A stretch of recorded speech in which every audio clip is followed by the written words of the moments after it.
Hi guys, Bwana Yesu asifiwe.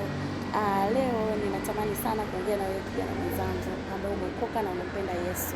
Je, ni changamoto gani ulipitia katika safari yako ya wokovu? Kitu gani kilikupa shida kubadilika?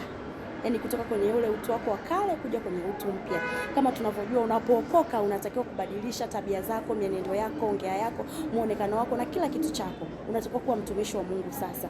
Sasa wewe ulipitia changamoto gani? Mimi nilipitia changamoto ya kubadilisha muonekano wangu. Nilikuwa ni mdada fulani hivi napenda sana usistadu mwingi. Yaani nilikuwa napenda kuvaa pensi, vikaptula, vinguo vifupi.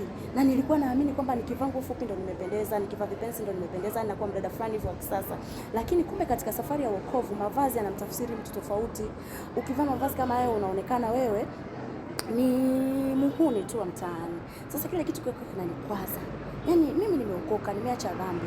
Wale watu wanaendelea kuniita muhuni kupitia mavazi yangu. Wao watu hawaamini kama nimeokoka. Wale watu kwanza wako utakuwa wewe na wewe mavazi yako. Lakini at the end nilibadilika, nikawa sawa.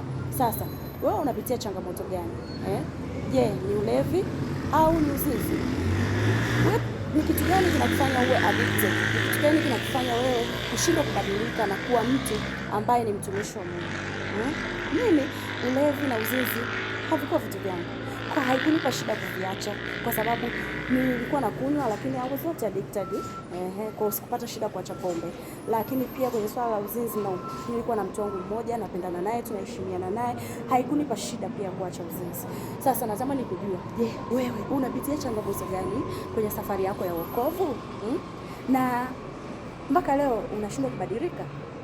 Sasa kama unashindwa kubadilika, amini tu, ipo siku yako utabadilika. Kama ambavyo mimi niliweza kubadilika, na wewe utabadilika. Haleluya.